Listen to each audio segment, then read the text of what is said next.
say that Ukraine is producing 3 times as many weapons this year, in 2023 compared to 2022. But what does that mean on an absolute scale? Is it significant in terms of all of Ukraine's? Is it a significant proportion of all of Ukraine's weapons that it uses at this point? Back in Soviet Union, we got strong defense industry, but it was neglected for decades later. For instance, in 2021, we produced 0 ammunition. 2022, we started producing that, but 2023 became the year where defense industry started running on a large scale and started making an impact on the front line. Before that, it was not even mentioned in a proper way. So this year, we already got capabilities built that are 6 times higher than the previous year. So we're capable to produce more, but we already face scarce funding, and already this year we got less than half of our capabilities funded and contracted. We're working hard with the team on getting extra funds to cover the capabilities we already have. Where would those funds come from? These funds come from extra funds generated inside the country and from foreign partners. Thank you. I saw you in Munich at the conference, and we spoke to Defense Minister Oleksandr Kamyshin from the Netherlands. I'm interested concerning the drone coalition. You mentioned today you really encouraged them to invest in local production. How are those conversations going at the moment? And if it is more about local producers, is it this drone coalition more of a financing plan? How does it look at the moment? Initial plan of drone coalition was to produce that outside of Ukraine and give us as a technical aid.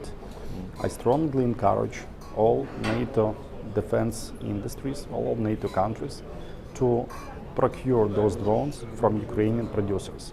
We are already capable to produce it, we are price competitive, and those solutions work well on the front line.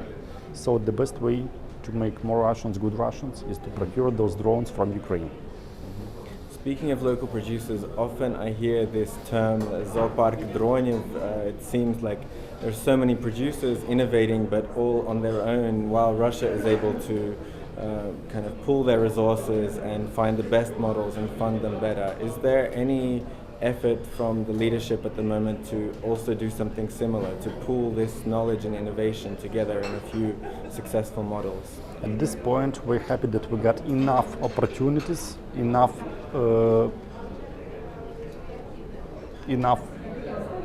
solutions coming from different producers, and defense forces can procure any they prefer, any of them.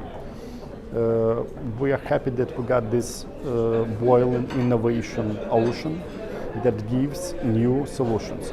When 200 companies compete with each other, innovation will be developed sooner and the front line will get it faster. We got horizontal system instead of vertical system in Russia. And it works, yeah. Thank you. And just to, I also wanted to ask about the foreign companies, Baykar, BAE and Rheinmetall. Is that actually realistic for them to start building and producing during a full-scale war, or are these about afterwards? We are already capable to do assembly with them of those products mentioned in Ukraine, and the point now is to find enough funding for that contracts. Thank you. And last question. Everyone's looking at America now.